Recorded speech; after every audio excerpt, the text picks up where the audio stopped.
And hello, everybody, and welcome back to RCI TV Saturday Night Night Owl Season 3, the penultimate round of the championship. Hope you are all well on this Easter weekend. I'm Jesse Lee. I'm joined by Ryan Mawson and Nick Setnick once again, bringing you the pictures of the event today. And Ryan, it is very, very wet out there today. Yes, a stark contrast to the rest of the season, which has been predominantly dry and maybe a little bit hot. So yes, first time for the drivers to see rain that will test sort of the cars in the wet, test your setups and test your skill as a driver in the wet. Misano is not very a forgiving track. There's a lot of curbs, a lot of painted surfaces that become absolute ice rinks if you dare touch them. That will send you spinning off, especially down the fast sector 2 going into sector 3. It can very much unfold your race very quickly, but it will it can improve the racing almost. You get people very, very close in these conditions. It usually gives us quite a spectacle, does Misano, in the wet. Well, flat track, wet racing surface, huge curbs, huge tension, penultimate round, and why the championships at the top of both Pro and Silver haven't quite shaken out to be a nail biter. There are plenty of positions in the field that are yet to be decided, and indeed the championship yet to be decided as well, as one bad race such as today could completely change the course of the championship, though I somehow doubt that. But we will have to see. I don't know what it is about RCI races here at Misano, but they always seem to deliver that something extra, that something special. And I don't really see that streak changing here today. A fully wet race. We don't expect it to dry out at any point. Ryan Mawson, what is the strategy today, the winning strategy to keep yourself out of trouble and in contention at the end of this race? Well, I think step one would obviously be do not loop the car. That's easier said than done, obviously. But yeah, it's once again, it's still quite an open strategy, and it really depends on car to car, because as we have said many times during the night owl, all the drivers have to do for this pit stop is take 1 liter of fuel. But wet tires, often you can get away with double stinting them. They don't wear out as much unless the track dries. It is not forecast to dry up, at least not in the next 30 minutes.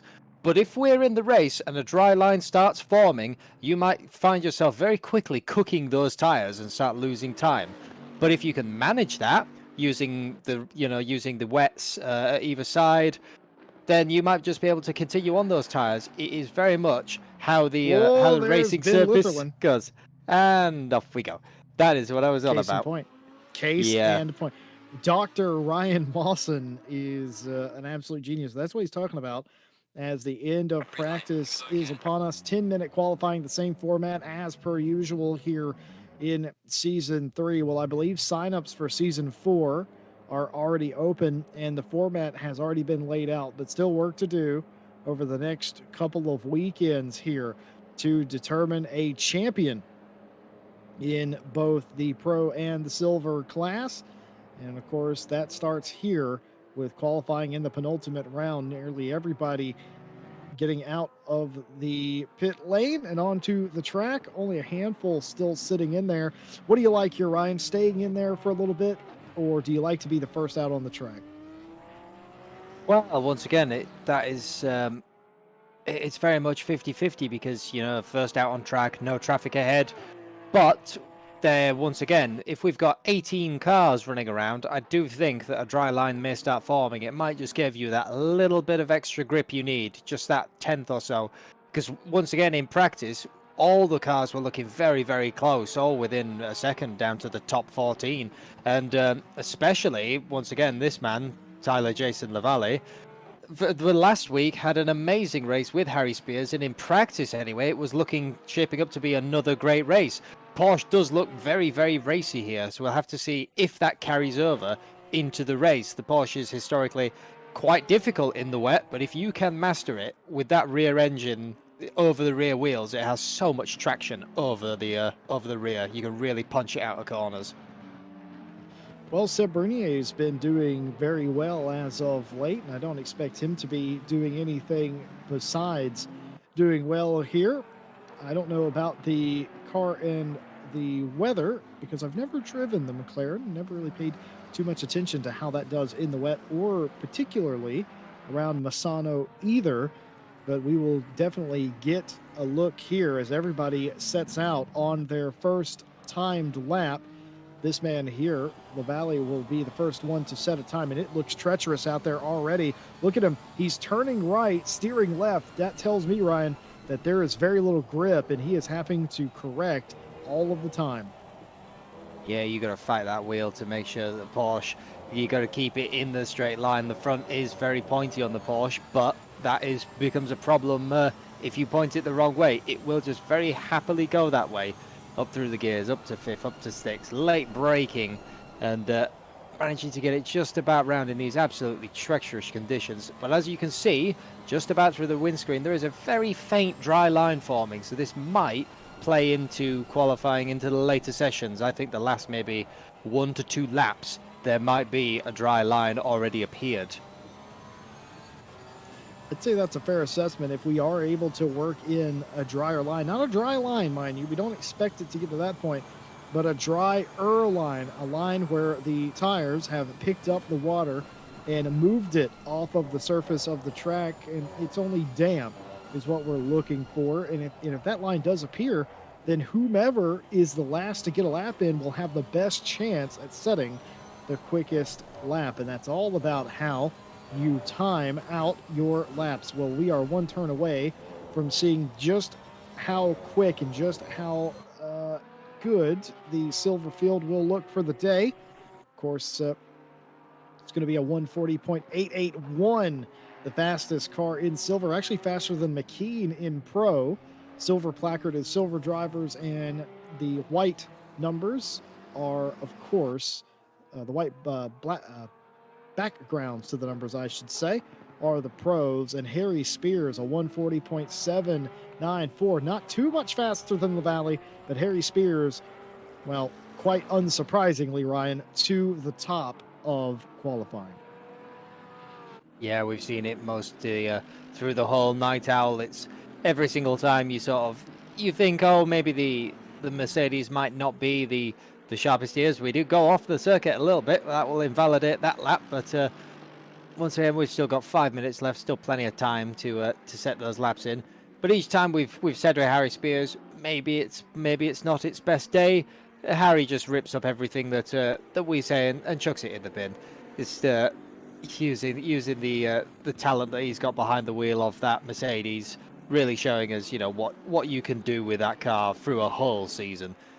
Once again, in the wet, it's not been my choice of car in the wet anyway, but he seems to be hustling it absolutely fine with that 140.7. It's been absolutely dominant, has Harry Spears. 4 podiums, 3 wins. What else do you need to know? There's only been 4 races to this point, and he's been on the podium of every single one. And at the end of qualifying, I'm going to briefly go over some of the points. Unfortunately, we don't have our graphic for that, but nevertheless, we will still go over some of the points tallies as LaValle to the point right now. Harry Spears' rebuttal as there's going to be a car coming off the track, and that has got to be some sort of penalty at some point. That is just absolutely the wrong thing to do there. And Harry Spears is going to be furious. Well, obviously we don't have much in qualifying, but yeah, this turns the corner and it's just nowhere to go. There is a Ferrari there, does not see Harry come in, and that is that. So he's going to have to sort of refire the car and get it going quickly, because once again the clock doesn't stop ticking. We have around about 4 minutes of qualifying left. You've just got maybe 2 more laps at this stage when you have an outlap and a flyer. Well, if Harry Spears did not just send a furious message, I will be surprised. But for LaValle, it is looking very good for him. The lap of Harry Spears having to be aborted because of the spinning Ferrari. Oh, and we got another spinning car there as well. you got to be careful. There is no live stewarding for Night Owl, but there is post race stewarding that is done. And some of the things these stewards do not tolerate is unsafe driving, unsportsmanlike driving, of course. And you don't want to get yourself in trouble this late into a championship by amassing a bunch of points or potentially getting yourself disqualified. And that doesn't just apply to the race, that applies to qualifying as well. Yeah, the stewards are never looking away from anything. It doesn't matter where it happens in qualifying or the race. Just yeah, there is a set of standards that we uphold here at RCI, and yeah, I'm sure the stewards will be having a look afterwards as we start again. It does appear though that Harry Spears is back out and back on the back on another flyer. So we'll see what he can do. The lap times though do starting to tumble down. As I said, that drier line just about starting to form. As you can see now, Lavalle is set at 140.4, and Flamger moves up into P2 as well, 0.2 of a second behind the leader. Yep, Flamger, everybody, the time's coming down. That tells me that the track is forming a drier line, a raceable line, if you will. And that will do nothing but help the times come down and help the grip. And hopefully they indeed will continue to do that in the race. Certainly in the race, the line you would assume would form. But for right now, the times do continue to tumble. And for Harry Spears, you got to wipe that frustration out of your mind. And basically, he's got one good lap to come out here and set a time. This, of course, his sort of sighting lap. Got to shake the car out really well. And, well, you just got to do the business, don't you? Yeah, exactly. It's now that the drier line has formed, he's got a bit of track position. It's really sort of time to show what that Mercedes can do, especially. But you've got to be sort of careful with going too hard on the wets immediately out of the pits. Obviously, you can still grain wets as much as you can the dries. You still have to break them in early and break them in softly, I should say, and go through that, as we'll see what Harry Spears can do. Once again, the time's coming down even more now as Flamger has moved up into P1, Laval still P2, Ben Litherland moves up into P3, and Knappen taking the P4 spot. He is indeed. Harry Spears, though, tracking for pole here. It is very close, but he's going to have to keep it up for more than half a lap now if he wants that time. But Flamger with a 40.341 tops LaValle by a tenth, and Litherland not far behind, just about 2/10 behind. Knappen in fourth, and this man, Harry Spears, can he do it? Trending in the right direction. No car rejoining after a spin this time. This is going to be close, folks. Spears down to fifth. Where does he go? He only gets fourth. He lost it coming to the line, folks. The final couple of turns, he lost nearly half a second coming to the line, but no matter, he got to the line in time with 10 seconds to go. He has another lap as the session ends. All flying laps will count, and somebody here is likely to steal a pole position, but who will steal it from who? Absolutely, we've still got a couple of the flying laps, and as you can see, just the lap times now, it's very rare to see anyone with a minus delta now. There's just, the track is getting drier and drier. Oh, was LaValle, Flamger has a bit of a wobble. Might not have overly mattered though. It doesn't look like he's lost too much time with that. And does improve slightly. Yep, does improve slightly. Oh. So that is the bar. It is. He was up massively and then lost it there. You saw him go through the sign. Brian Knappen's going to go up to third.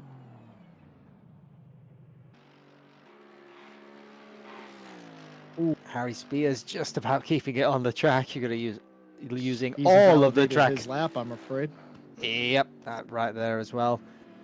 So that is, so far it looks like we have Sounds left on a flying lap and Renoir. These will be the last two across the line in qualifying. See if they can improve and move up the field in their categories. Renoir is trending in the right direction, as well as Sounds.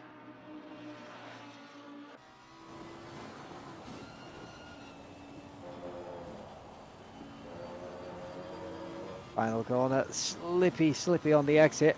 What will that be for Renoir? He will move up to P10, just about rounding out the top 10. P10 for Renoir, the other car on the track, invalidating their lap.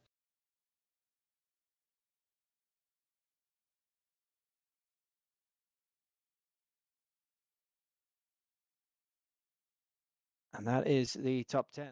So far, Flamger takes the pole with a 140.275, followed very quickly behind by Lavalier at 140.4. Knappen P3. We have Litherland P4. Harry Spears is a strange P5, but once again, we've seen him qualify down a few times. Do we expect that to stay in the race? Probably not. Kumpu, Sonnes, McKean, Paulo Lima, and Renoir are your top 10. And then the drivers with sort of the biggest mountain to climb, as it was, staying consistent in the wet, Moriarty, Brunier, Magazi, Tunsa, Sizek, Icar, Heilman, Anderson, and Ziege. The last car to be on the grid. Well, Anderson and Ziege stayed in the pit lane for the entirety of that session. I'm going to guess they have decided starting at the back is better than starting in the middle. Well, we got 4 minutes until the race starts tonight. This is, of course, the penultimate round of Night Owl Season 3. It is here at Misano. We will end at Bathurst next weekend. But there is still a championship afoot.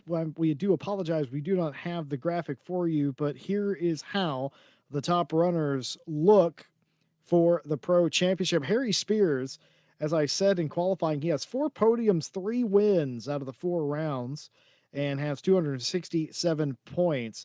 Sizek in second place, and the one has 168 points and only the 1 podium. So 99-point difference. That is almost insurmountable, I'm pretty sure. And then behind him, though, there is a battle between Sizek and Knappen, who did well in qualifying today. He has 162 points. Josh McKean on 154, and Magazi on 152. And that's your top 5 in pro. And moving on to silver. Well, Paulo Lima leading silver with 220 points, 3 podiums, and a win this season. Ryan Renoir in second place, 180 points with 2 podiums and a win as well. Sebastian Brunier, we talked about him doing well. Well, he's third in the championship, 163 points and 1 podium this season. In fourth place, Yimaz has 160, so only 3 points behind Brunier for the third step of the podium. And Kumpu in fifth place, 151 points, but actually not far behind him is Stoffmeal in sixth place. And that's just the rough estimate. There's more than those drivers in the field today and in the race, and there's other battles, of course. But without the graphic, then that is just the basic rundown. For a lot of these guys, especially looks like second on back, there is a lot to play for. Yeah, absolutely. It's once again we're maybe not so much in the pro field, but I expect once again a bit of a shake up in the silver field. We sort of saw it at Alton Park, where it started. A lot of the silvers were very close going into the Alton Park round, and we thought maybe that was that they would spread themselves out and the battles would sort of cease towards the end of the championship. But no, then it gets completely turned on its head in the wet, as now we see Flamger, taking the pole position for this race. So once again, that is going to really shuffle up the silver field, especially going to be exciting going into Bathurst with the final round. There'll be even more to play for. That is, if all the drivers keep it on the black stuff and we don't have any spins in the wet. Not looking to be easing off anytime soon. We've got a set sort of heavy rain for about another half an hour, at least on my weather screen. So we'll see how the drivers cope with that. I do think there will be a drier line form eventually, which will put setups and cars and drivers to the test. See whose wet tires maybe get a little bit hot, who can nurse them in, and who can keep off the incredibly slippy painted curbs. Where is your pole sitter, Timothy Flamger? in the championship points? Well, he's 11th in silver. He has no wins, no podiums in this season so far. That's an incredible amount of responsibility now to see him that far. No podiums, Ryan. No, just some drivers really gel with the wet, and I think that is it. It does show. Sometimes you really get on with the car. Once again, the Ferrari, maybe not the car that I would have picked as a wet car. It does have a very nice traction control system though with TC1, TC2. But yeah, it is really, really surprising to see as we're now starting to roll out as the cars for their formation lap before we go 1 hour of racing here at absolutely soaking wet Misano.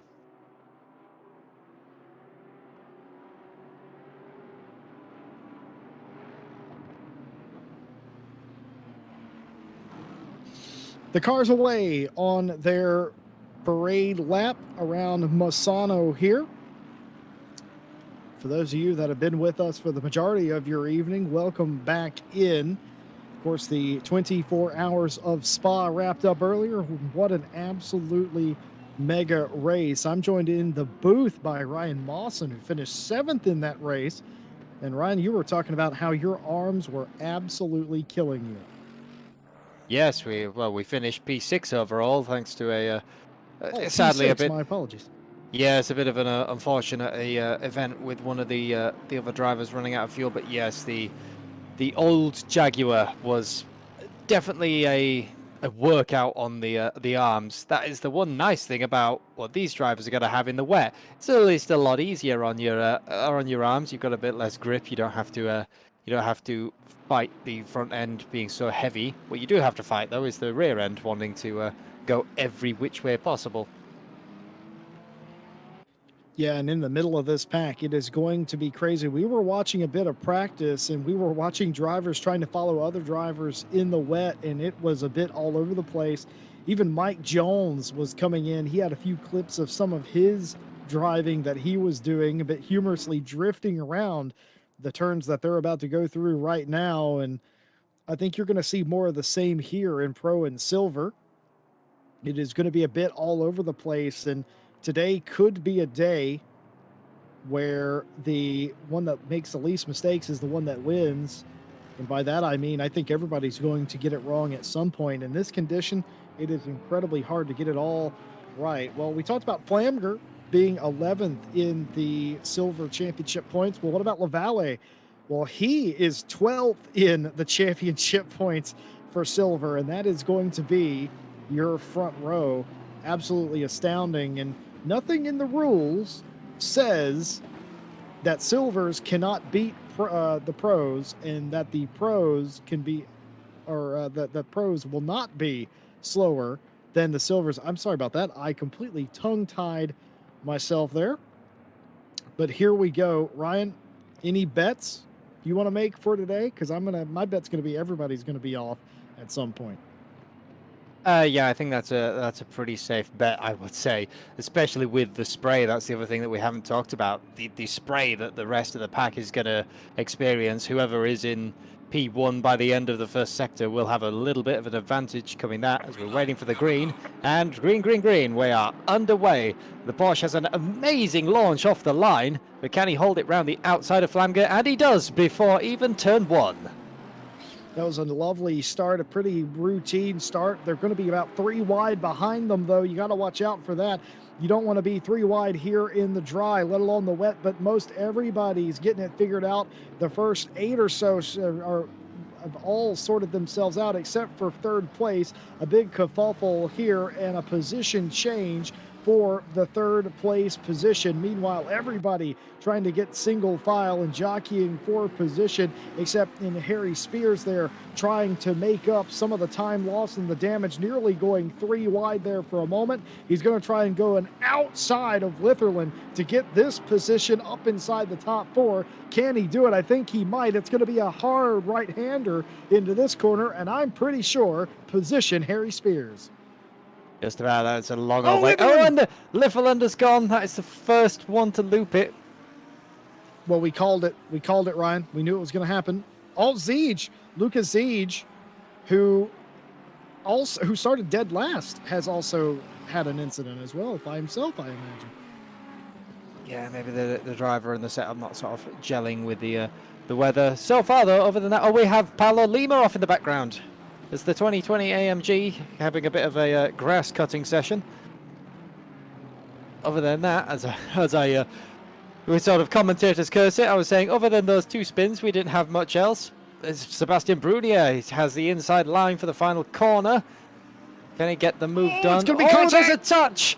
There's a spinning McLaren off the track, out of the way, the safest place, but that is not going to help Sebastian Brunier's battles. Gets the car back going again. Definitely not over.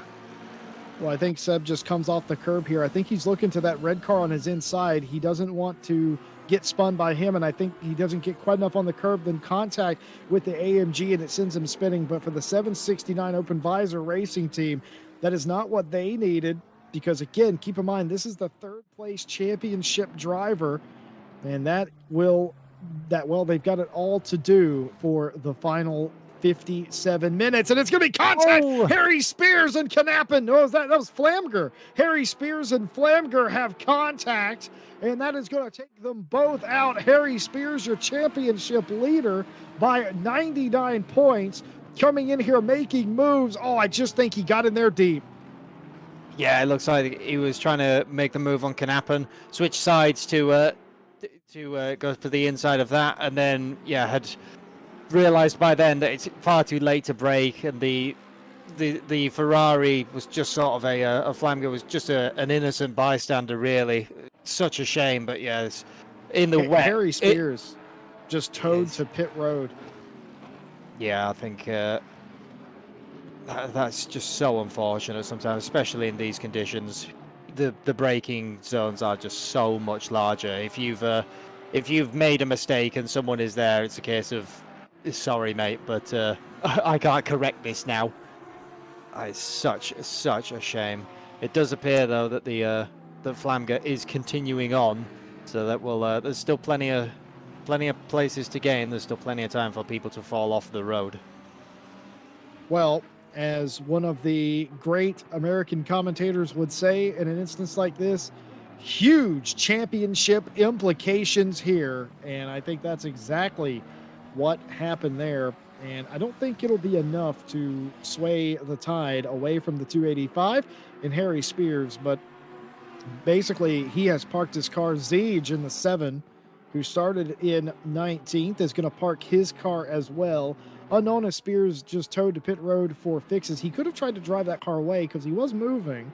Maybe he felt something wrong with it and decided to tow to pit road. Well, he's going to be in there for 3+ minutes, so go ahead and call it 2 laps plus however long his service is. So Here's makes no difference. 3 laps in the pit lane, and he will either choose to take no further part in today's race and call it an early evening, or he will scuttle around in search of a few dropped positions, perhaps. But for right now, the championship leader in pro in a pit lane and the 3rd place driver in silver have both been involved in dramas early in this one. And, well, Misano plays no favorites, and it has always been like this in RCI. You come to Misano, and it's a very unassuming track, Ryan. It's an unassuming round, and then all of a sudden, trouble starts. Yeah, I mean, every single time we've been here with RCI, there's always been a bit of a mix-up, even in the dry or the wet. But yeah, the wet sort of amplifies everything. It's such a shame, but as we says, we do think that we're going to have a bit of a silver class shuffle up, and well, so far it looks like we're going to have exactly that running into the last season. Heilmann looking to on the outside of Flamger. I think that Ferrari might be a little bit damaged, maybe a little bit of pace dropping off. As you can see, Heilmann is all over him in the wet. Benjamin driving what I refer to as the ice cream sandwich. That's what it reminds me of when I look at that car. Looks like an ice cream sandwich to me, but Heilmann here trying to get around Flamger. I think you're dead on. I think that was heavy contact between Spears and Flamger, and I think that Ferrari is ailing quite a bit. That was a solid hit into the left side, the left rear area of that car. And Harry Spears didn't mean to do that. Make no mistake, Harry Spears did not mean to do that. He was going in there trying to make a position up into third and outbroke himself and collected the second place driver. Well, Knappen now second, and Soln's the final step on the podium. So you have 2 silvers on the overall podium, and Knappen, who is leading pro. What a win it would be for TTV's Knappen in the number 40 Aston if he could win this race here today. And, well, Lavalle, who's leading this race, mind you, he is 12th place in silver, and I don't know where Knappen is in pro, but I'll look that up. But even still, fantastic stuff. And we've just had another shuffle up. It would appear just on the outside of the screen as we had the cameras changed to Knappen. We had Son spin in the last sector. So now you have Kumpu who takes over. Yeah, pretty much. Now you have Kumpu who takes over that third step with McKean. Yeah, not too far behind, at least not far behind in the wet conditions. But as we said, this is, we are less than 10 minutes into the race. There is no point like abandoning your race because it will happen. People will fall off the road. It is just how many places can you gain from that? As Heilmann still having the battle with Flamger. I don't think this is going to stop for a long time, not at least until the pit stops. It'll be interesting to see what Flamger does. Does he repair that damage? They have a much, much, much better paced race car, or is he just going to cut the losses and say we'll just run around at this pace and pick up what we can? Well, I think he was off again there. I think Sons was again right in front of Heilmann and company. As it looked like he was very wide indeed. But, well, folks, if you missed the start of this race, where do we begin? Your pole sitter and several other drivers, rather, besides, have all seemed to struggle here. And out of the original top 5 that we had, Ryan, only one of those cars, actually 2 of those cars in the top 5, haven't had early dramas. That's Lavalle and Knappen. Everybody else, Litherland, Flamger, Spears, etc., and so forth, have all had some sort of early drama here in the wet. We expect this race to be wet throughout. That's what we were told to expect. That's what the teams were told to expect. That's what they practiced for.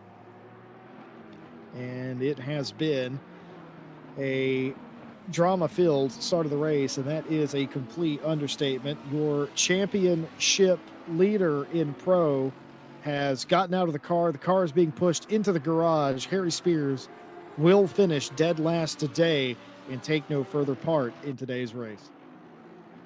Yeah, it's such a shame. It's just such things happen in the wet sometimes with wet racing. It is, yeah, as it says, you go for a move, and if you've realized that it is far too late to brake now, there is just, if you're the innocent bystander in that, it's just such a shame. But credit to Flamger in the 19. He's still continuing on, still battling what he can. He is not done with this race yet. He's still doing a fantastic job to hold off Heilmann in that sort of damaged Ferrari. And as we can see then, so far that puts, I would believe, yeah, it's Lima just outside of the podium at P4 for silver anyway, as the pit window opens. So now we start to see whose strategy is what. Are people going long, going short, repairing damage, or with the spins?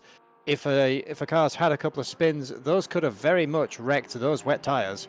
It might be advantageous to come in early and get a fresh set if you think that you could go faster on them. As we see Flamger immediately dive in, I did think that was going to be a call for the slightly broken number 19 Ferrari. Not surprised by that myself either. I expected him to come in. I don't know if he'll take tires, but he'll definitely try and repair some of that damage. He must know that it is a bit bothersome. Well, you may be wondering, what is the big deal? You're racing for 10th in the race. But, well, they're actually racing. Heilmann and Flamger were both racing for 5th place in their class. That is a boatload of points. The field mostly made up of silvers. So that is indeed what the big deal is. Now, if the 19 did fix damage, he must not have had much because he was down and gone. You're only required to take 1 liter of fuel to fulfill your pit stop. And I'm not sure that Timothy Flamger for Pure Racing Evolution did anything to that Ferrari other than take on fuel. Unless the damage was very quickly repairable, it was undetectable to me that there was anything added on to that stop. Well, here's Jordan Sones. We talked about earlier how most all of the top 5 had issues early. Jordan Sones is one of those. He had I'll call it a lap of hell, where he had 2 separate spins, or at least 1 major spin and 1 half spin. Didn't really see what happened in this section of the track, in fact, to him, but he definitely was darting off. And the fact that Eilman and Litherland are in front of him leads me to believe that he had a massive off again. But the car doesn't look that damaged, if it's damaged at all. That all being said, Jordan Sones into pit road for reverse sandbag racing.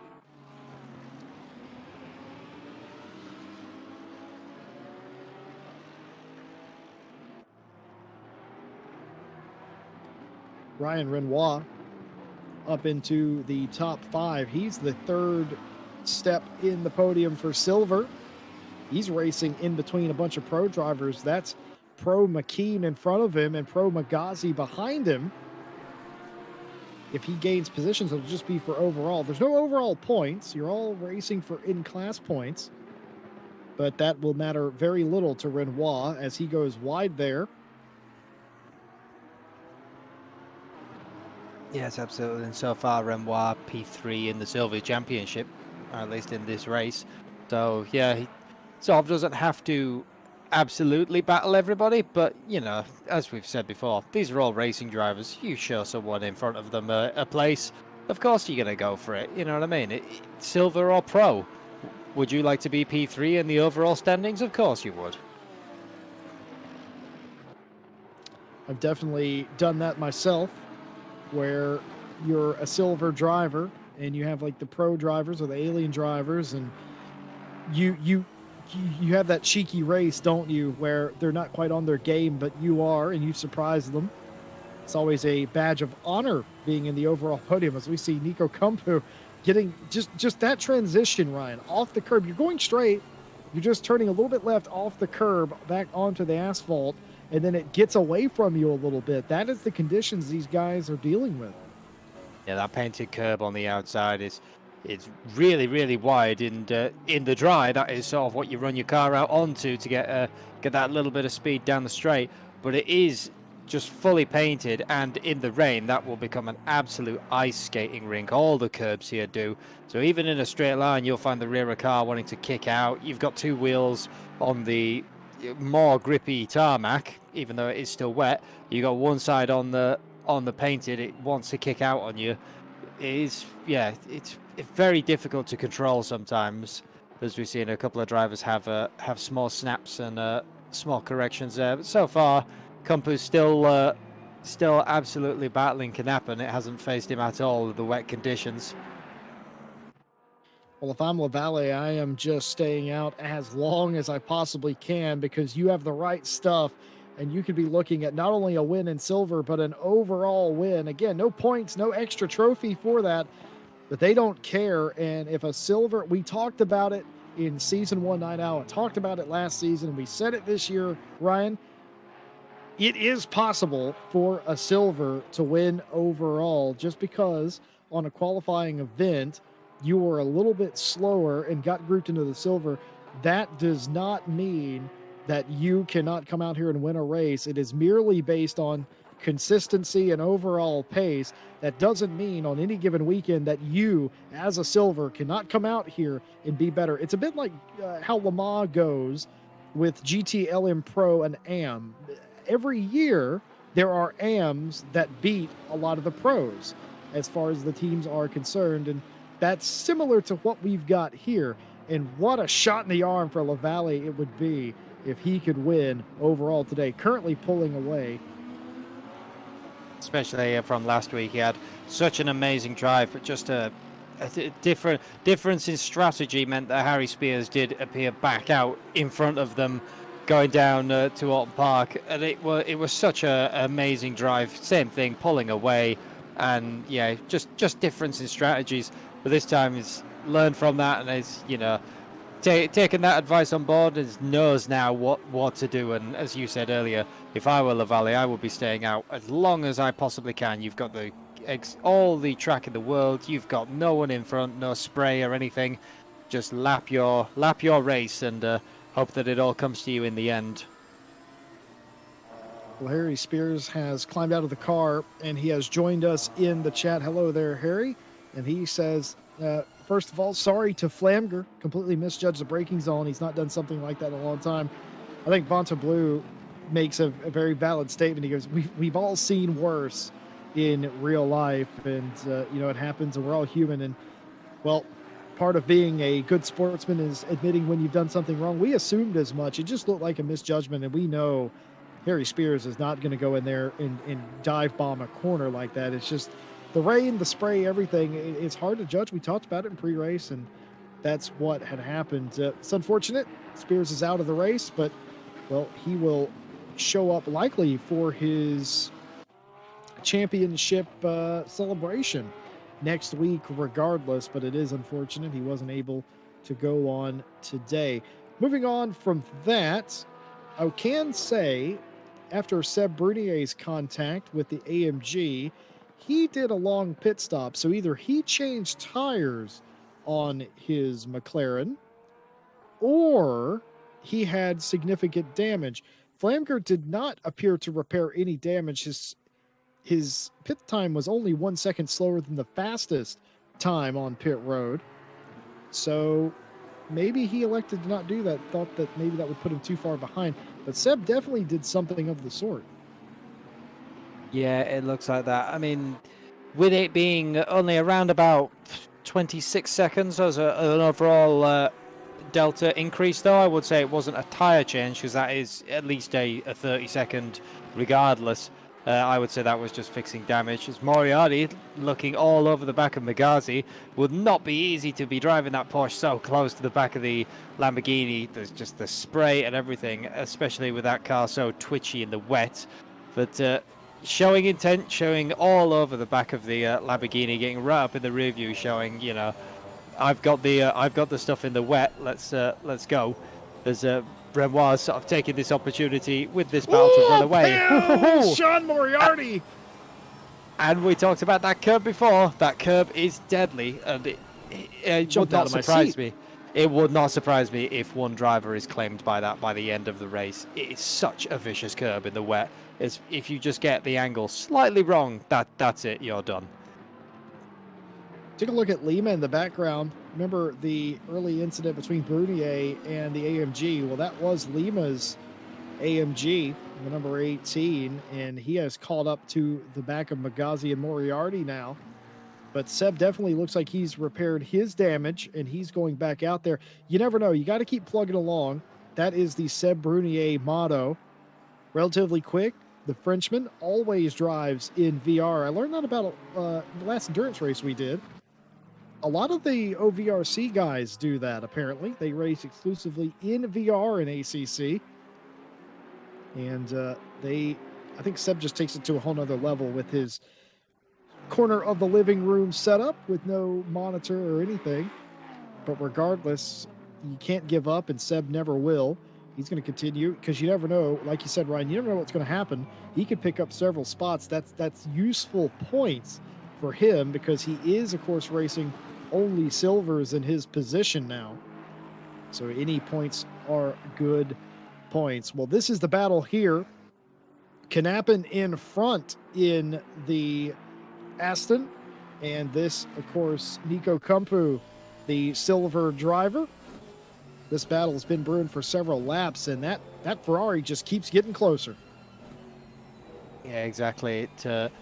It does show the difference in drivers, the difference in setups and cars. As we've said before, a silver can start, lead, and finish the race in pole. You would expect the pros to have a different pace, but every single driver is different. You have some drivers who are immense drivers in the wet, and then you have some who are immense in the dry. it's, you know, all different. And because we've not had any rain so far this season, we haven't really seen that, but we're definitely seeing it today with some of these silver drivers really showing the pros what they can do in the wet. It always condenses the field. It gets everything a little bit tighter and just gives us some great racing. But as you said, with points in the silver cup, I mean, we had how many spins? 4, 5 in the first 10 minutes. We still have 38 minutes left to go. That's plenty of time for people to spin off the road. They're all still fairly compact. A lot of spray being kicked up as no one's really sort of settled down yet, apart from maybe our breakaway P1. Yeah, quite simply put, for those of you wondering in chat, the difference between a pro driver and a silver driver is overall pace and consistency. A pro driver is expected to be incredibly consistent indeed. We're talking about over a race like this, I'd say 98 to 99% consistency, whereas a silver driver probably is a bit less than that. But every dog has its day, and even a silver driver, which on pace is not that far behind. We're not talking about seconds off the pace, right? We're talking about tenths of second, maybe a half a second is the difference, and maybe the consistency is a few percentage points lower, but that's literally all it is. And that's sort of how the grid is formed. And of course, there's always, if a driver improves to a point where they are destroying the class that they are in, there's always the FIA style where we will bump them up a class. In fact, we've seen that in several of our championships that are all wrapping up around this time, where even sometimes mid-season, some of the drivers have been bumped up because of just how dominant they've been. Yeah, and then so far that Dog's Day looks like it is Lavalley Akar in, taking their mandatory stop in the 32 BMW. As once again we have Lavalley just out absolutely on his own, starting to get into lap traffic. We've said it a couple of times in RCI races. Sometimes back markers can be the difference. They can change the race. We've got 26 minutes left on that pit window, and it will be interesting to see what Lavalley does. He's now starting to get into the back markers. Do you pit now and take your stop, come out, but then you're going to be almost behind the back end of the pack, or do you keep going and just pick your way through the few back markers that you've got, except that you may lose a bit of time to the person behind you? If I'm Lavalley, I am going right to the end of the pit window. I don't want to get involved, and I want to make sure that I am as far away from everybody as I possibly can be. The only reason I'd pit early if I am your leader is if, well, you come up on this situation here that Sean Moriarty's dealing with. This is going to be a spin and a crunch for Sean Moriarty, and Lima going through there. Renoir gets spun around out of the 5th place position. He was racing Magazi. Oh, wait, does he lose it himself here maybe? Let's see. I think that was a bit of a slide, and then the Magazi looks to the inside. Oh, yeah, okay, there was Just contact there. a small touch. You got to feel bad for Sean there. Sean completely bystander.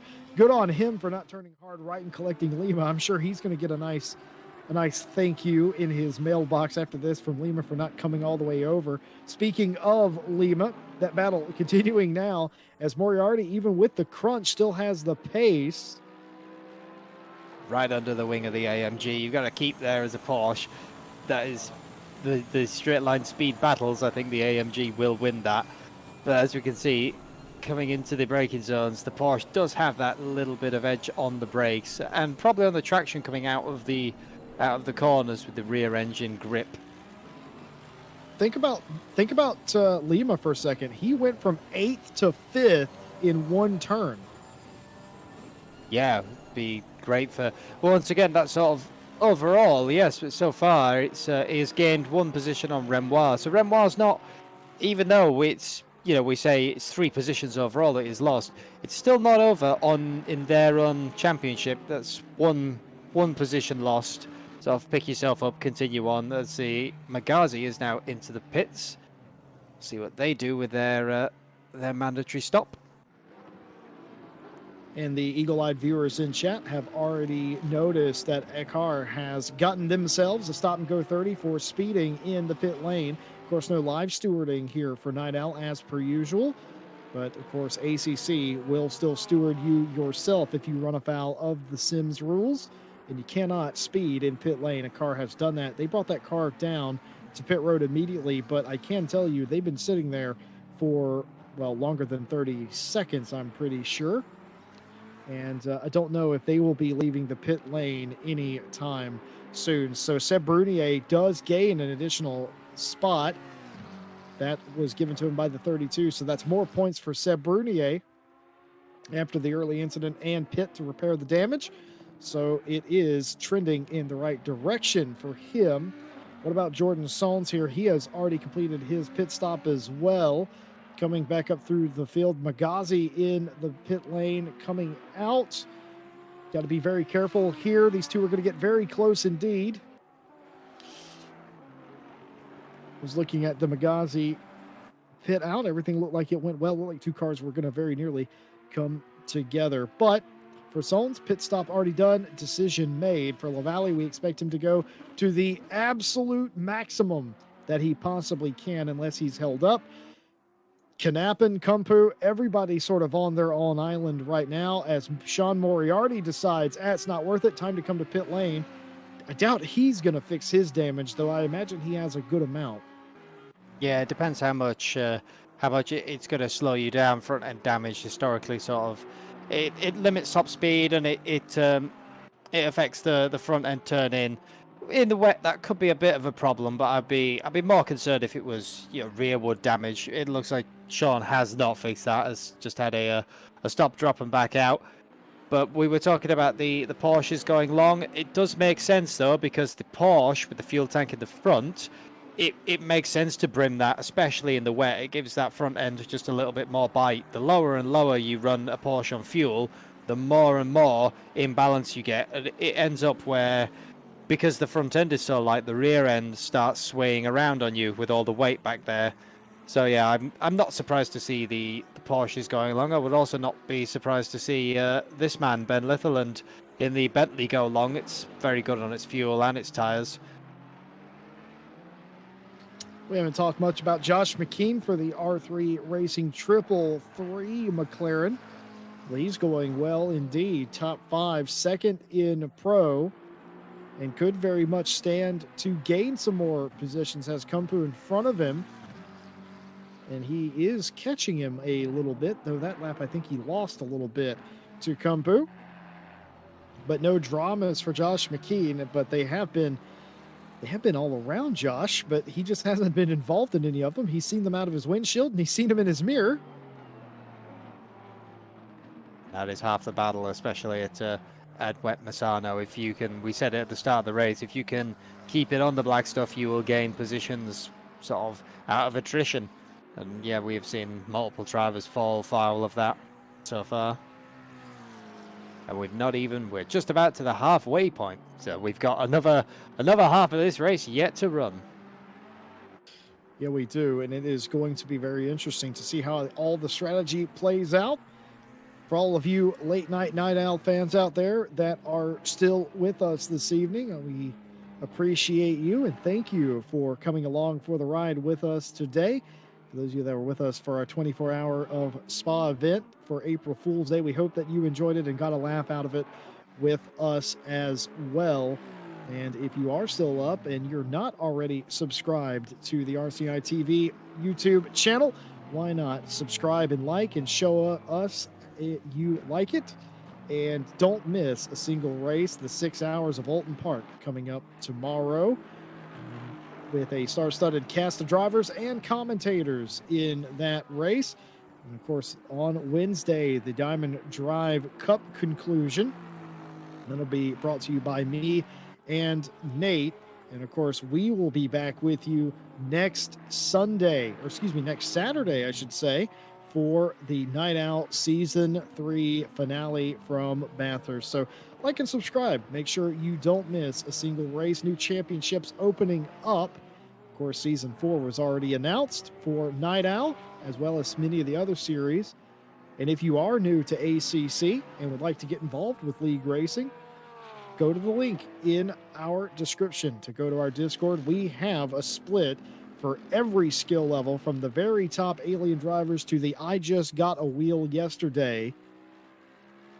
Please go ahead and sign up, get involved. We would love to see you on track. And of course, as always, a big thank you to all the partners here at RCI that help us do this race and every race and bring it to you.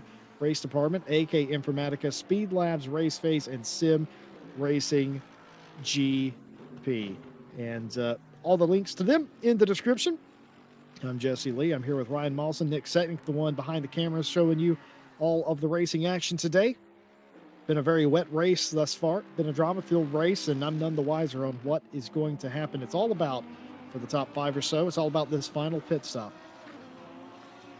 Especially in silver, just as we said earlier, pretty much nothing has been sort of finalized in silver. It'll be very interesting to see what the points end up as we're going into the Bathurst races. As we've said, the pole setters, the front row, were P12 and P11 in the championship. And as we see the P2 pro car of McKean dive in, thinking time for his mandatory stop.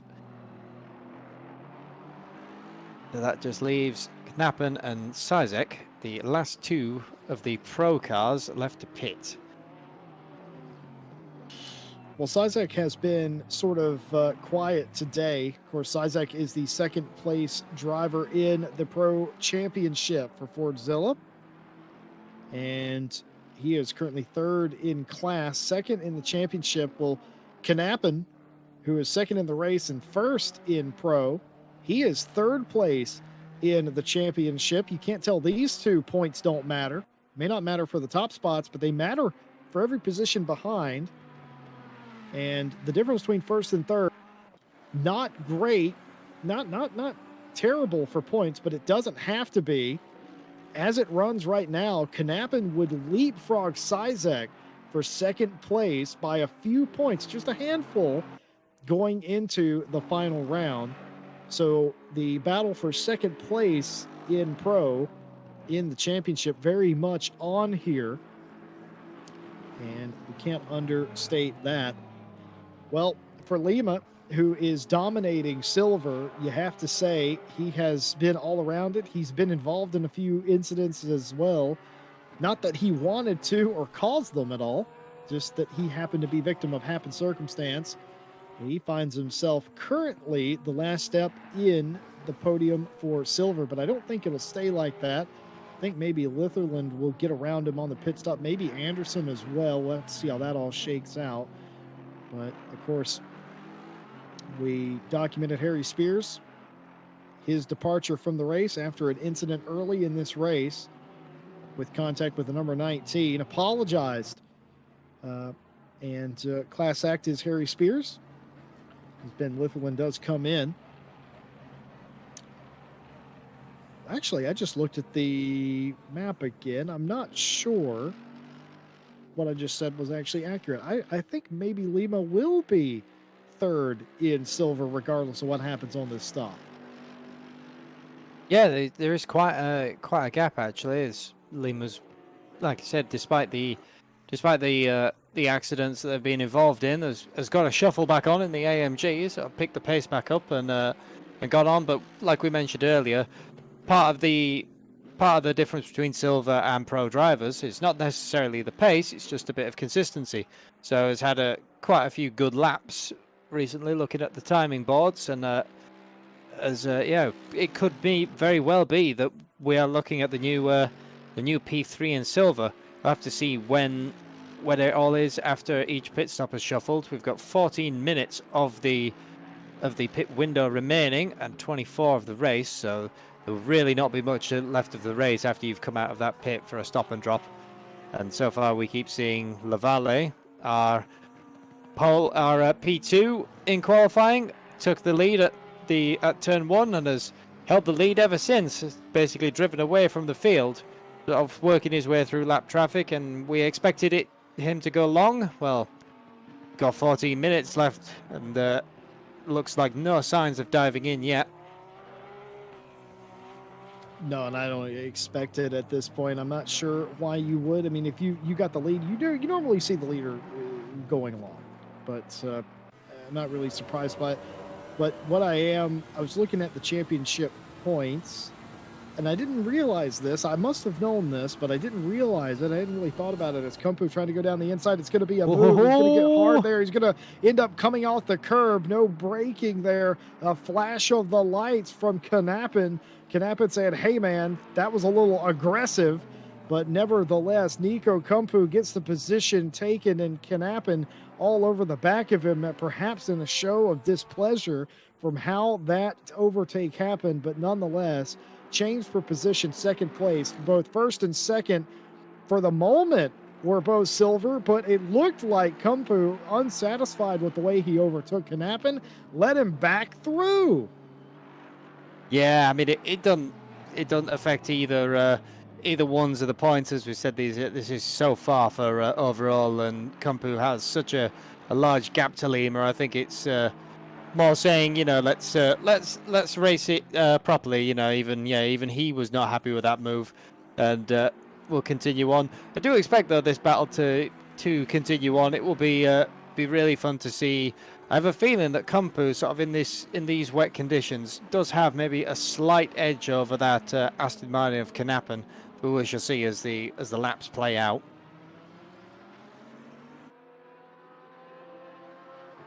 Well, what I was looking for in the championship before we got distracted with that battle for second place, I must have known this, but I didn't really realize it, Ryan. There has not been a repeat winner in silver this season. There have been 4 races and 4 different winners. The reason that Lima has I think it's about 40-point lead that he has in the championship is simply down to him being more consistent than anyone else with his 3 podiums, 3 out of 4 rounds on the podium for silver.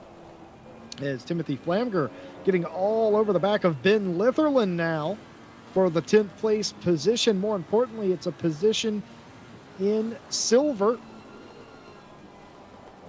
Yes, this is for P6 in silver overall, with Flamger having a bit of a recovery drive after the early debacle, being having a Mercedes have a bit of a tap on the left rear. It doesn't really seems to have phased Flamger in that Ferrari though, as he's making his way back through the field. It says all over the back of Litherland. The spray being kicked up by that Bentley. I've just noticed something. I looked in my inbox here, and RCI's own Harry Conway is in chat. You know him as Stone, folks at home. That's who Harry Conway is. And I mentioned drifting here on the racetrack earlier, and Harry Conway has flooded me with drifting videos. So thank you. And yes, Harry Conway, I know what DK stands for. It stands for Dairy Queen. That was a joke, of course. But yes, very, very funny indeed, Harry. And like I say, we've seen a couple of drifts so far. As far as I know, though, the drift championship isn't for at least a little bit. Well, I have news from the lower split of Night Out. RCI's own Mike Jones was racing on a podium spot and then elected to not have an internet connection anymore. Oh. But that's just, yeah, so sad with us. Just over 19 minutes to go. As the Porsche is looking a little bit unsettled of Lavallee. Pushing those tires hard. I am surprised at how well the Porsche is doing. You have to be as well, because we both know that thing can be lethal in the rain, and he's just plugging away. I think, yeah, it takes a sort of a certain style of driver. It is, if you can have that style of Porsche style, it is very good in the wet. You know, the rear engine, you've got a lot of weight over the rear wheels, there's a lot of traction, and so long as you can keep the front end from snapping, you know, with putting more fuel in, Yeah, it is a very good car in the wet, as Flamgo is trying to go the long way around the outside at the top of the hairpin. That is a long old way to go around. It does look like, though, that he's side by side down the back straight. Nope, not quite. Ferrari versus Bentley. Two cars that, you know, historically have both got fairly good top speeds. We'll see who is the bravest coming into the final sector. Ooh, a twitch from the Bentley. The Flamger slightly backed off. Maybe just try go for the run out of the last turn. That's often the best overtaking spot, going down into turn 1. And once again, this battle, we didn't think it was going to go away. Oh, no! That curb! Oh. We said it. We said that curb was going to get someone, did we not? Well, you absolutely called it. You said at some point that curb was going to claim a victim, and why not while racing hard? Nick Setnick has you with the replay. He just about saves it, and then concrete wall. Oh, continues on though. At least, you know, once again, as we keep saying, it ain't over yet. But that definitely won't be helping the that poor Ferrari that's already had a bit of a clobber on that side and has now taken another hit to it. Put the battle on pause for now. By the way, Kumpu has gotten around Knappen. Knappen is now coming into pit road. I believe the pass the second time was a bit more clean and perhaps satisfied both drivers. So the top two, indeed, silver drivers. Then Knappen comes into pit road, makes the entire top 3 silver, as the current top 3 of LaValle, Kumpu, and Lima all haven't come into pit lane yet. Routine service for Knappen in the number 40 Aston for TTV. He gets away. Here's Heilman. The all gas, no brakes. Well, that won't work very well around here today, Benjamin. But he's currently racing Magazi. Magazi in that Lamborghini struggling at the back of the pack. Is that a Lamborghini thing around here, do you think? I think the Lamborghini is sort of one of the more tame-ish cars in the wet. I mean, when you compare it to the likes of, say, an Audi. But yeah, it is still a mid-engine car. They still have mid-engine car tendencies of quite a lot of rotation. Curbs are very scary, and yeah, they aren't as planted as, say, a front-rear car. But yeah, I think it's maybe just, as we said earlier, some drivers really gel certain conditions. We have seen historically people who are absolutely amazing in the wet, maybe fall out in the dry, and vice versa. And yeah, today that seems to be that the silver drivers are really putting on a show, as LaValle has come into the pits to take his mandatory stop. 5 minutes left to go. So yeah, we were right. He has gone almost as long as he dares. So that promotes Kumpu into the P1. Kumpu did look like he was catching slightly. The gap had come down to just around about 5 seconds before the pit stops. So it might be a battle shaping up in the final minutes of this race. We'll see. Have to see what happens after all is said and done with pit stops. Andrew Anderson, one of the guys we haven't talked about much today at all, but that's because they've kept themselves clean. I believe Anderson started shotgun on the field near second to last today, and they have turned this race into something special as they come into pit from the 7th place position in the 39. Sean Moriarty, we documented early the issues that Moriarty's had. Moriarty going for the double here at RCI today, racing the 24 of Spa, and now here at Night Owl. He says he's slow. His team name is I'm Slow, but I wouldn't necessarily call a top 10 slow. Not especially not in this field. Definitely lapping quicker than I could ever do, as Nico Kumpu is going to go around one more time, I think. Actually, he could afford to go around 2 more times. Could Nico Kumpu in the Art Ferrari. Yes, at a 140 lap time, it is just about you're pushing it close, but yeah, you can have 2 laps, as we just sort of see once again, starting to get into a couple of the back markers. That is Sebastian Brunier in front, but I think if there was to any back marker who I would want in front, it would be Seb. You know, he's very aware. Despite VR and everything, he's very aware of what's going on. As we see, pulls off. Case and point. Yeah, exactly. I'll say this now because he can't hear me, but Seb doesn't know this, but I raced against Seb a few times, but he wouldn't have known that. Is this when you're racing under a alternate alias, Jesse? It was indeed. It was back before I officially knew Seb. I knew Mark Whitford is race that Mark was doing. I was in there as well.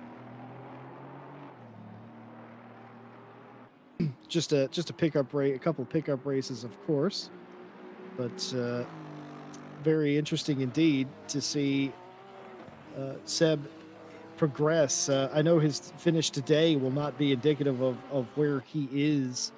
He's going to go into the final round at Bathurst fighting for that third place spot. I think he's going to lose it today, perhaps, but that does not mean anything. Seb knows Bathurst, and the fight will indeed go on, as will the fight for second place in the pro category, as Nico Kumpu will not go around again. Kumpu coming into pit road now. He could have done one extra lap, decided not to. And here comes Lima into pit road. Sizek, the only car not to have pitted yet. I assume he'll be in as well. And there he is, Sizek, everybody in that had not previously pitted. We expect Lavalle back out in front. Here he is. And he is going to have a big old lead here.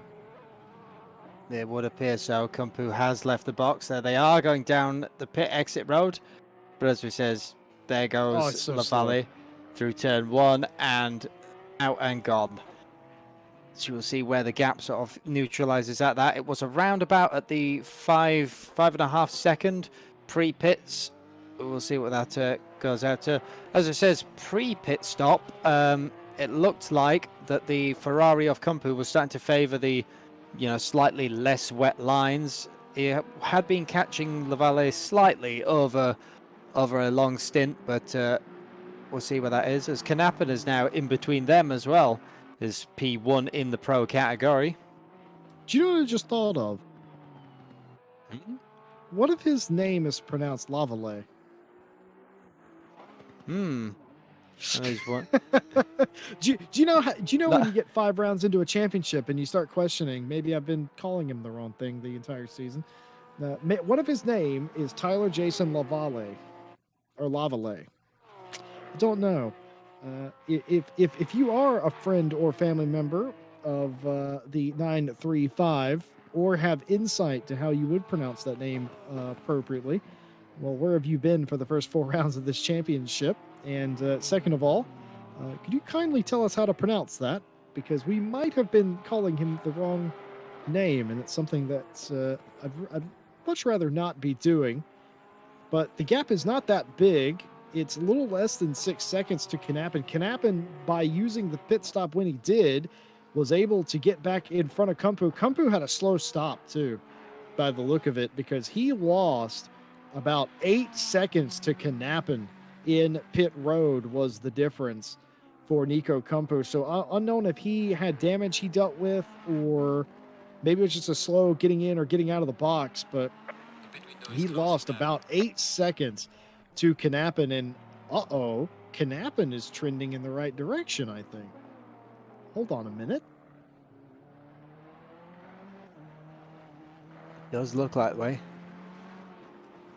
Last lap was slightly faster than Lavalle.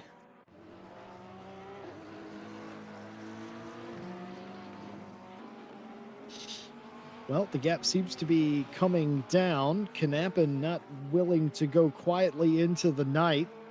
It would be a first for Night Owl if a silver won overall. No extra points for that, of course. As we've stated, everybody racing for in class. but that would be rather beside the point.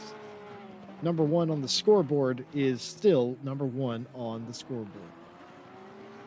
Oh, Sean Moriarty looking all over the back of McKean. As we said, He's hungry. the Porsches are quite getting into their stride now in the wet. There's maybe the McLaren of McKean's just sort of fallen off a little bit. They've caught back up, and this one is for a pro battle. Ooh, as the Porsche gets loose on the painted rumble strips, keeps it together, keeps it on the road. Just a tiny bit of time lost. Battle briefly paused up until we get to they catch back up again.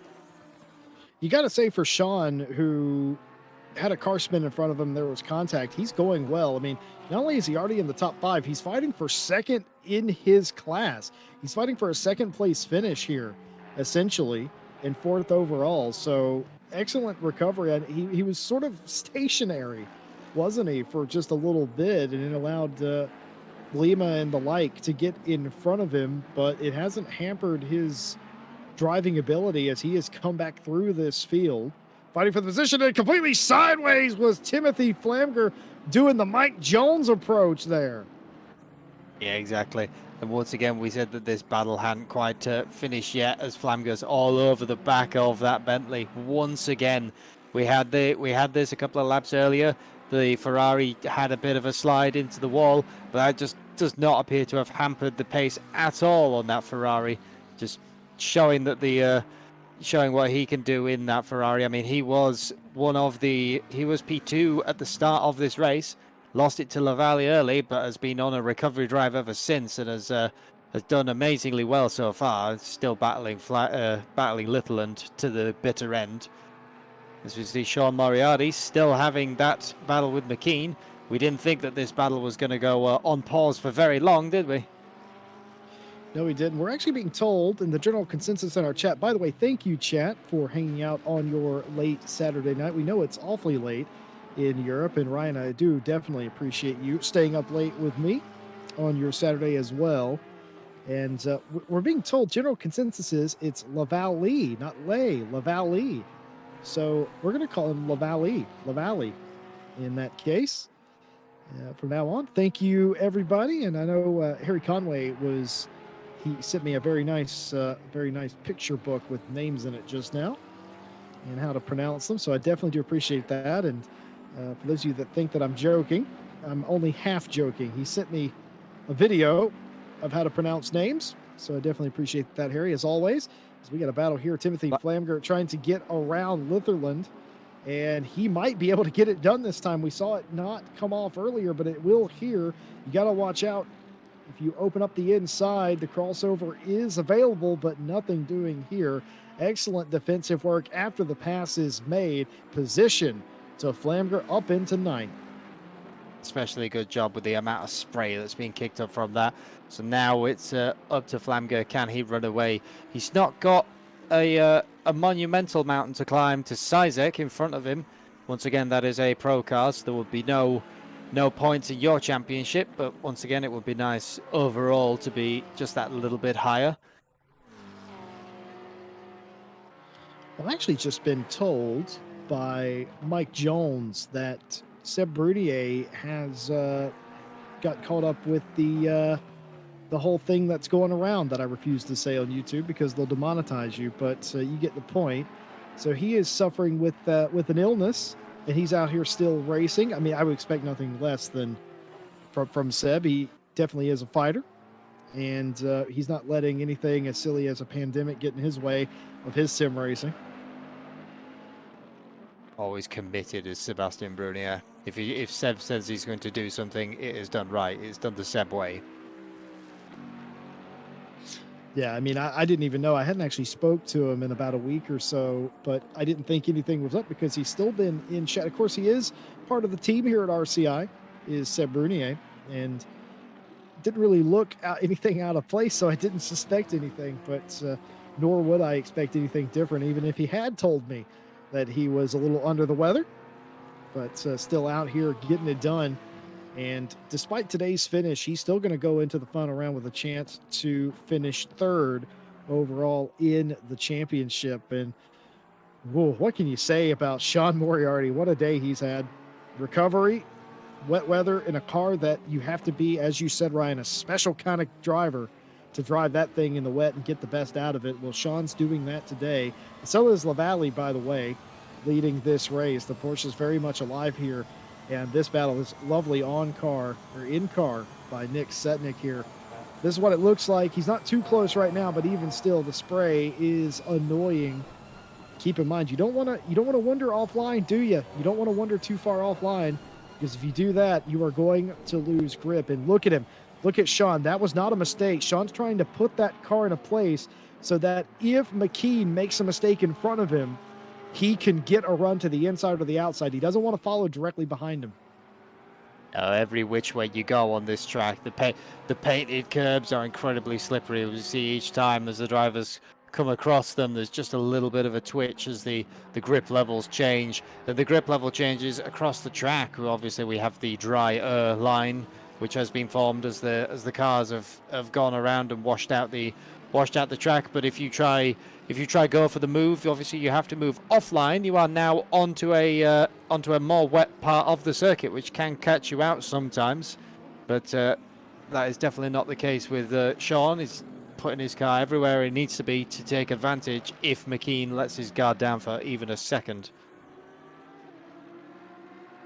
Well, the gap first to second between LaValle and Knappen is still hovering around 5.5 seconds. It's 5.6 right now, as one lap Knappen will close in and one lap LaValle will erase his progress. So it doesn't look like there is going to be much fight for the podium positions, but for Knappen, it will be a long-awaited and deserved win for him in pro, and for LaValle, who put it on the field.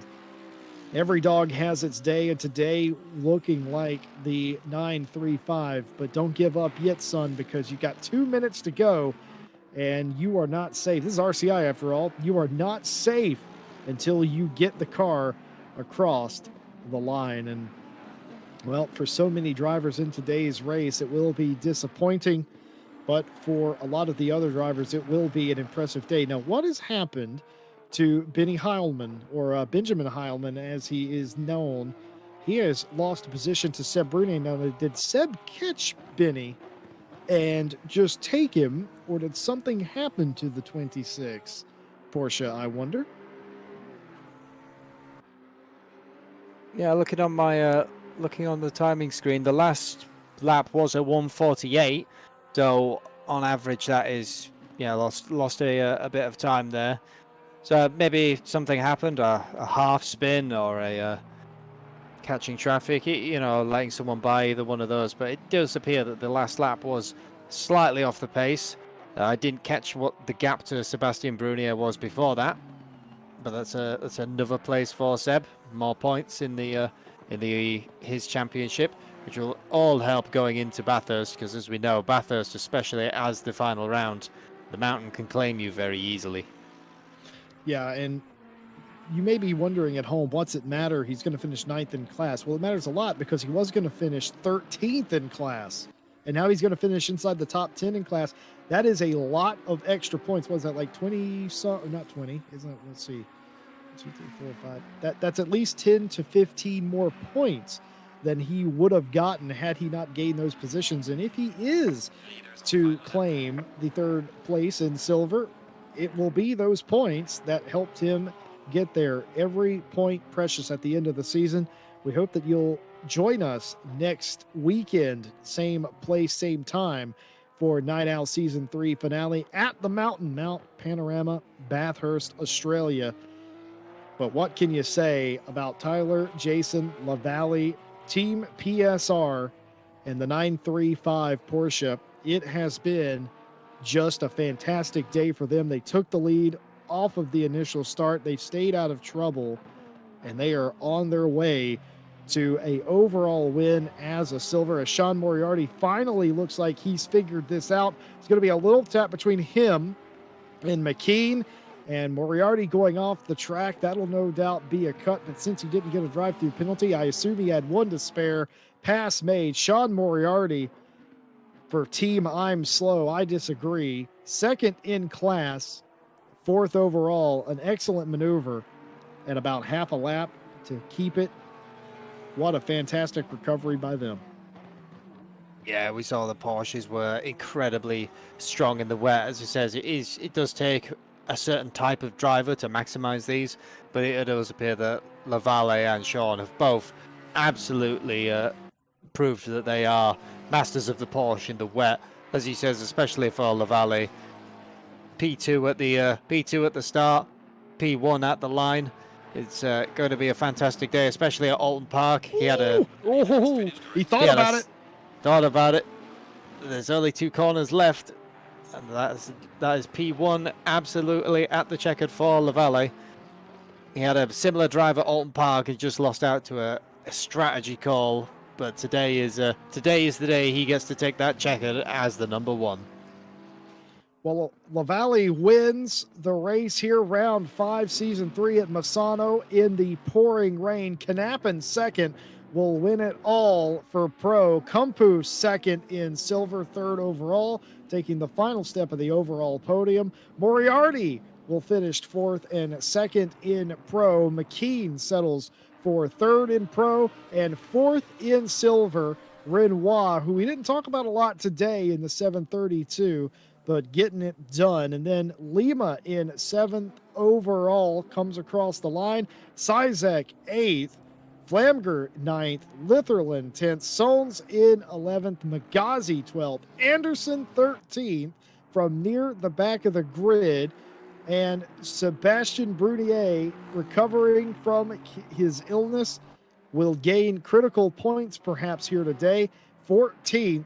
And Benjamin Heilman in the 15th place. Tunzer 16th. Akar, Spears, and Ziege all didn't finish the race. And Seb Brunier, I don't think that was a celebratory crash. I think he's a bit frustrated with the earlier. Well, he always does that, doesn't he, Seb? Doesn't he usually crash out like that? But one way or another, a finish for him and for Lavalle. It will be a race to remember. And Knappen, too, his first win in the season for Pro. And we have had 5 different winners in 5 races in silver. What more could you possibly want? Exactly. It just shuffles everything up once again, going into the final at Bathurst. It'll be such an interesting race to see for the silver. As we said, maybe the Pro, it's pretty much settled, the championship winner, but we do have that battle between Knappen and the 427 of Sizek. Can all happen, can all come undone for either one of those drivers if one DNFs with the mountain that is very famous for claiming cars, claiming drivers. It could very much swap for P2, P3, so the podium is still hotly contested in Pro, and in silver it's pretty much all to play for. Well, you can't afford to have a bad race because even the championship leader in silver is not safe with so many silvers in the field. Folks, we would like to invite you to like and subscribe to RCI TV to not miss a single race. We will be back with you tomorrow for the 6 hours of Alton Park. We've got an all-star cast of drivers and teams that will bring you that race tomorrow. And then Wednesday, the finale of the Diamond Drive Cup with me and Nate. And then, of course, on Saturday at the same place and time, we will bring you Night Owl Season 3 finale, where we will be at the mountain and with everything to play for in silver and the final steps of the podium in Pro. We would love to have you there. Subscribe, hit that bell. Do not miss a single race. Thank you to all of our partners here at RCI that make this race and every other race possible. And, well, with that, on behalf of myself, Jesse Lee, Ryan Mawson, Nick Setnick, and Mike Jones, who is frustratedly sitting in the corner because he disconnected from a podium spot, we will see you tomorrow for the 6 hours of Alton Park. Until then, have a good night, and we'll see you next time.